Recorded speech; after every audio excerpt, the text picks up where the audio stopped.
Okay, this is going to be a little bit of a rehash of section 1.2, and this is a hard section in the calculus book. We're going to find limits graphically and numerically. So here's an example that we do. We want to find the limit, well, let's just call it f of x. Let's start with a function, and we've got x cubed minus 1 over x minus 1, and this is an example in the book, the very first example they do in this section. So here's a strange function, and you might look at this function and say, oh, wait a second, that looks familiar. I don't expect you to really know how to factor this, but you might remember this from Algebra 2. But that numerator factors as x minus 1 and x squared plus 1 times x plus 1, and it's still over x minus 1. So these two functions are equivalent. This function is interesting because it's got an x minus 1 in the denominator, and of course when you have a denominator that you can make 0, you have to make sure you specify that x is not allowed to equal 1 here, because that'll make that denominator 0. So this function is defined everywhere. It is a nice smooth function, except when x is equal to negative 1. So we say this is the function, x cannot equal negative 1, and it'll be a function. It does factor, so it turns into this function. Of course, these two factors here will cancel. There's the x minus 1 in the numerator, x minus 1 in the denominator, so that will cancel. And then it turns into another function that looks like this, x squared plus x plus 1. Okay? So these two functions are equivalent, except when x is equal to negative, or x is equal to positive 1. So we can say, well, I don't know what this function looks like, it's pretty complicated, but I can look at this function and say, hey, that's just a parabola, x squared plus x plus 1 will be a parabola. Okay? So that's what we've done. We've taken this complicated function, we've made it a little bit simpler, and now we're going to look at it in a little bit more detail. So what we're going to do is we're going to graph it, and they do this in the book, and I expect you to be able to graph parabolas. I don't expect you to be able to factor cubic equations, but I do expect you to be able to graph parabolas. I'm going to graph this parabola, I do it like this. I find the axis of symmetry. So this is the middle of the parabola. Every parabola is symmetric. So the middle of the parabola will always be at the first part of the quadratic formula, which is negative b over 2a. So negative b over 2a here is going to be negative 1 over 2 times 1, which is negative 1/2. So the axis of symmetry, if I go over to my graph, at negative 1/2, I can put a dashed vertical line, and that's going to be the middle of the parabola. So when I'm graphing a parabola, first thing I do is find where's the middle. Okay, negative b over 2a. That's the first part of the quadratic formula, right? So I put a vertical line there. Now, the next thing I find, and this is real easy, is what's the y-intercept? Okay? The y-intercept is going to be the number in the quadratic equation that's by itself. So the y-intercept is going to be at plus 1. So I go back to my graph, and I go to plus 1, and I put a big fat dot there, because I know that that's where the parabola crosses the y-axis.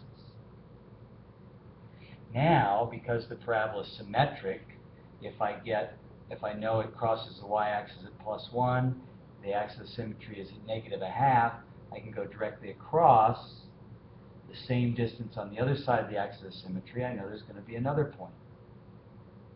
So I put those 2 points on there, and that tells me a little bit about the parabola. The next thing I'm going to find is I want to figure out where is the vertex.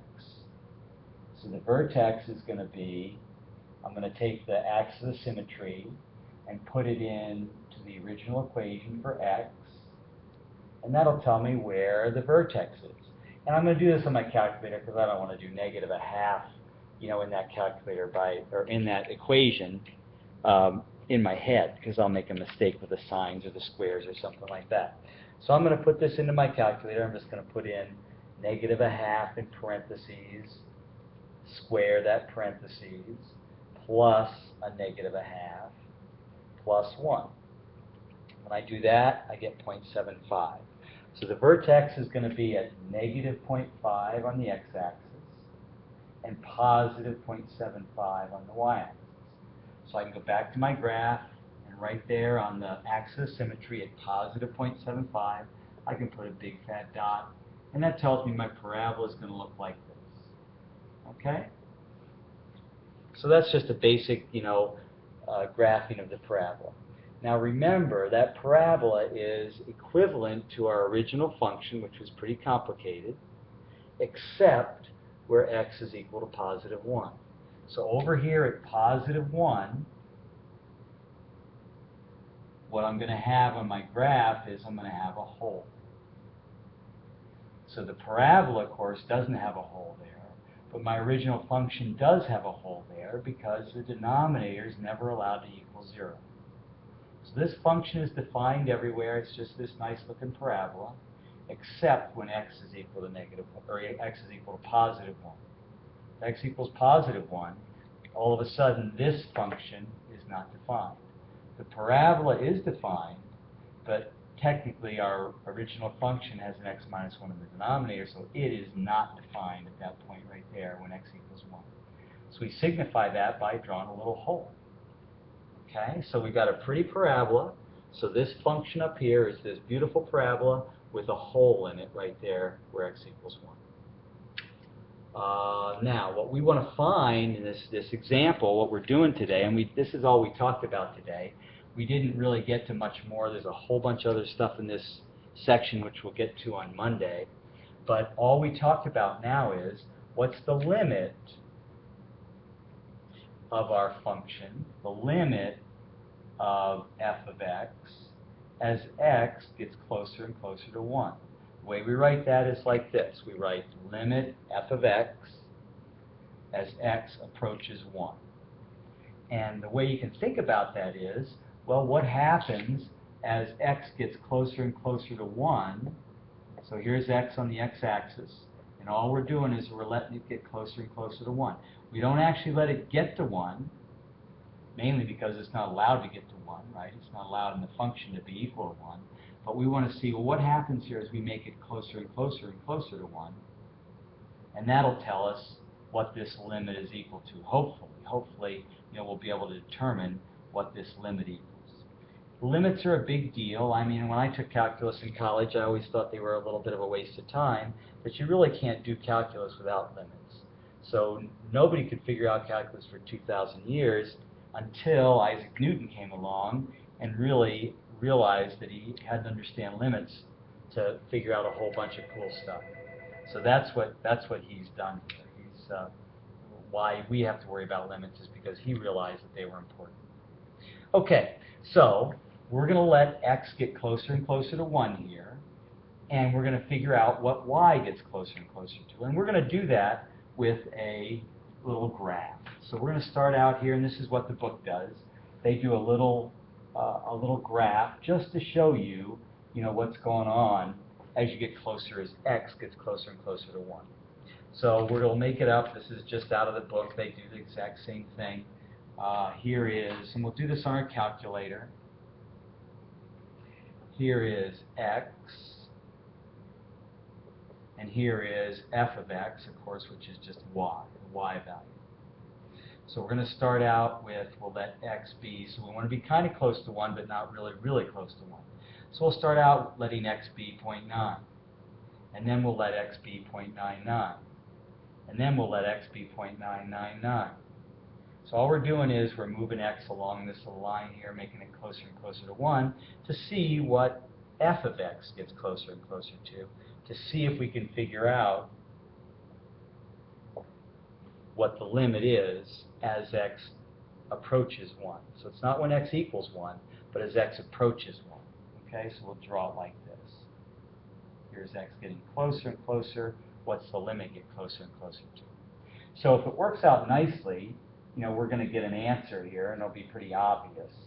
And this is a pretty simple example, so it's going to work out nicely. And later on in the section, we'll get into more involved problems. So we're also going to let x get closer and closer to 1 from the right-hand side. So this is coming from the left, 0.9, 0.99, 0.999. Coming from the right, it's going to do the same thing. We'll start over here at maybe 3.1. Oh, you know what? Oh, no, that's okay. Okay, I forgot something. We'll start over here at 1.1, and then we'll get a little bit closer, 1.01, and then we'll get really close, 1.001. Okay? So 3 examples from the right, 3 examples from the left, and we hope to be able to see what the y value is getting closer and closer to. So you're going to do this on your calculator, and I would set up my calculator so I can, to make it pretty easy. If you put this into your calculator right to start with, it's really easy to do over and over and over again. So I would do it like this. I would put in 2 parentheses.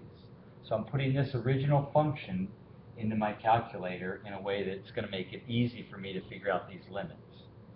So I would put into the biggest number I'm going to have to put in there is going to be 1.001. So I would leave a whole bunch of spaces here. And I'm going to put in 0.900. So that's just so that I have enough space that I can get this 1.001 in there eventually. Okay? So, so that original function is x cubed, so I'm going to put parentheses, 0.9000, close parentheses cubed, minus 1, close parentheses, divided by, close parentheses, and then again 0.900 minus 1 in the denominator.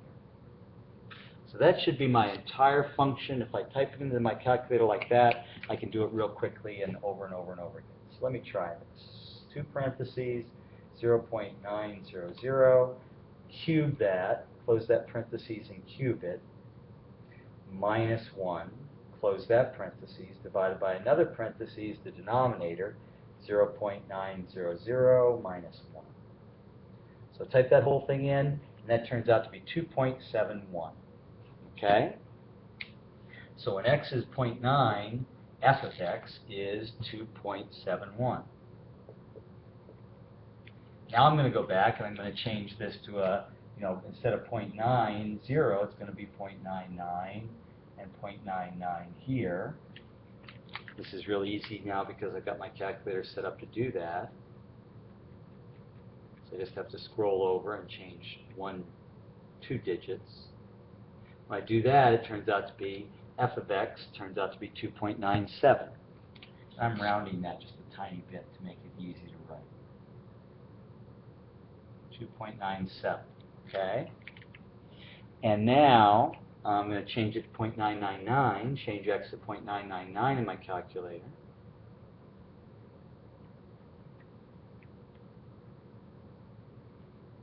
When I do that, I get 2.997. 2.997. Okay? So this is getting closer and closer to x. X is getting closer and closer to 1 from the left. Now we're going to do the same thing from the right. So I'm going to start over here with 1.1 in my calculator. So let me change this to 1.100 and 1.100. And when I do that, I get 3.31. So this is 3.31. So I'm hoping that makes sense. This is the x value, 1.1. The y value is 3.31 in the original equation. I'm going to change it to 1.01 now in my calculator. And that turns out to be 3.03. So you're probably seeing a pattern here, and you're going to see what's going to happen. Change to 1.001.